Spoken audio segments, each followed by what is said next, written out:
In Greek mythology, sirens are usually described as a half-woman, half-bird creature with a voice that had descended from the heavens. Living on small islands, luring in any sailors that pass by with their enchanting voice, sirens are believed to be the furthest thing from lovely. However, it seems over the years the understanding and belief of what the sirens were has varied. Some claim they were similar to that of harpies, having the face of a woman and the body of a bird. Famous philosopher Plato claimed that there were three kinds of sirens: the celestial, the generative, and the cathartic. Dependent on their purpose, they either worshipped Zeus, Poseidon, or Hades, respectively. So what if they were real? Let's find out. What's happening, guys? Welcome back to LBQ. I'm your host, Jared Bronstein, and today, once again, we'll be looking at some ancient Greek mythology and answering the question, what if the sirens were real? Make sure to subscribe and click that bell icon, and let us know what other Greek mythological beings we should explore. As always, I'll be replying to some comments from another video at the end of this one, so be sure to stick around until the end for that. So as previously mentioned, some believe the sirens worked for, a lack of a better word, under the watchful eye of Zeus, Poseidon, or Hades, depending on their purpose. Those who worked for Zeus would seek the souls in heaven and find them a celestial host. With Hades, the sirens would help conform the souls to the depths of the underworld. And on Earth, their purpose was to, I quote, produce generation of which the sea is emblematic. Other ancient Greek literature explains that the sirens were incredibly beautiful yet deadly. They would reside on small rocky islands and prey on the sailors who fell victim to their enchanting voices. However, once you get close enough to see what you're being led into, unfortunately your fate would already be sealed. The sirens themselves were believed to be surrounded by the bones of their victims, with the most recent flesh still rotting off the bone. If somehow the sirens found themselves unable to accomplish their goal, they are to die by suicide, meaning if you were able to hear their soothing voice and weren't physically drawn to them, they would end their own lives. This is what happened in Homer's Odyssey when Odysseus decided to journey to Ithaca, knowing the possible threat of the sirens. While on his expedition,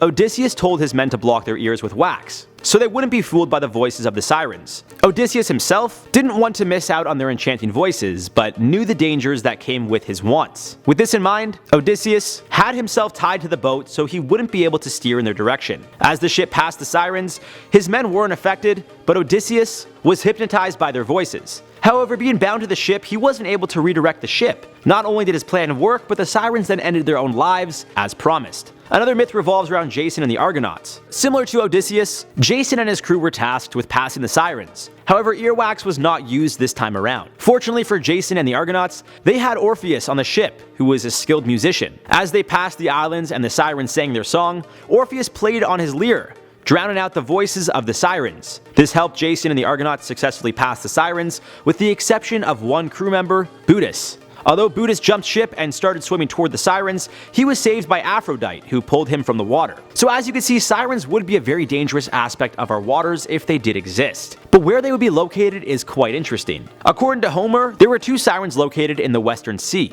However, later depictions of the sirens had them bunched in numbers of 3, and they were located on the west coast of Italy, near Naples. With that being said, the Western Sea could very well be the same as the west coast of Italy, considering how Greece is west of Italy. Nowadays, that'd be the Mediterranean Sea. More specifically, I believe the sirens would possibly reside somewhere among the Pontine Islands. Located just off the western coast of Italy, the islands of Ponza or Ventotene would seem to be the most ideal for these creatures. Side note, my apologies if I'm pronouncing any of these names wrong. Please let me know below the correct way to say it. I looked it up, but unfortunately, no dice. Alright, so now that we know what the sirens are capable of and where they'd most likely live, what does that mean for us? Of course, that all depends on where you live. Those living in the far west, north, central, and South America wouldn't be affected at all. Majority of Europe and Africa also wouldn't necessarily feel the effects of the sirens, unless of course they had to travel near them. The countries and areas that would be affected the most, of course, include Italy, Tunisia, Algeria, and possibly Spain, Greece, Libya, and Morocco. This is assuming the sirens only reside on those small islands off the coast of Italy. If they found ways to reside around the world, we would all certainly be affected. From the way we gather fresh fish to the way we travel overseas, life as we know it would change. But based on previous ancient literature, it seems they would live just off the Italian coast. This would be problematic for those with jobs in or around the Mediterranean Sea. Fishermen, the Navy, and cruises would all need to find new routes or ways to get around these sirens. Who knows, maybe some noise-canceling headphones would be enough to do the trick. But the world's real problem wouldn't be finding a way to get rid of these singing bird-like women. If covering your ears is all it took to get by them, it wouldn't be much of an issue for anyone. Maybe there would be more of an interest in hiring those with hearing problems, whether they are completely deaf or hard of hearing, for jobs such as fishermen or the Navy. Of course, like any new discovery, we'd want to study these things as well. but researchers and scientists would again need to cover their ears when approaching them. An alternative option would be to hire deaf researchers and scientists to understand the sirens and what their purpose is. Due to the fact that those who are hard of hearing or completely deaf would have an advantage over the average person, the scientific industry would be forced to diversify who they employ in order to adapt to the given circumstances.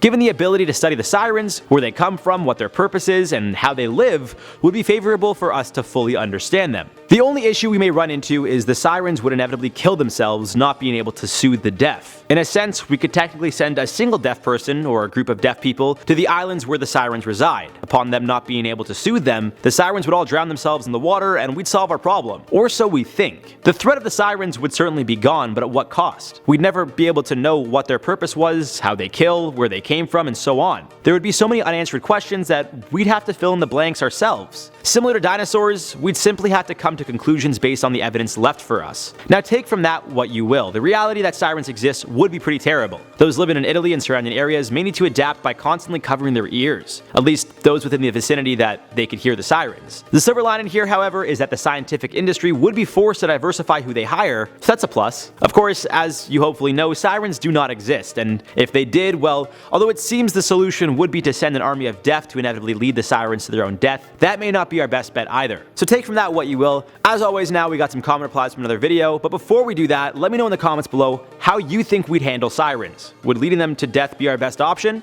Could we possibly study them in a controlled environment somehow? Drop me some comments below with your thoughts. For now, let's reply to some comments from the video. What if SCP-2317 was real? Sticky Fingers said, bro, say SCP-2317 one more time and you go and get SCP-619.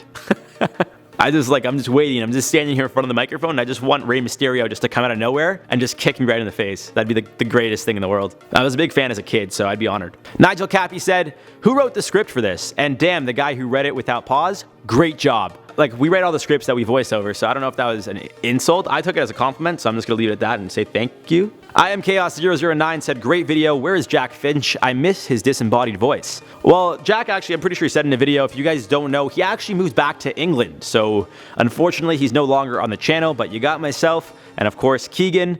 We're kind of holding it down. Hope you guys enjoy the content we create, but be sure to keep up with Jack, follow him on social media, and support whatever he's doing, so check him out. Anyways, guys, that's it for this one. I've been your host, Jared Bronstein. Make sure to share this video with a fan of the Greek mythology or sirens. Give it a thumbs up if you guys enjoy these types of videos, and we'll see you guys in the next one.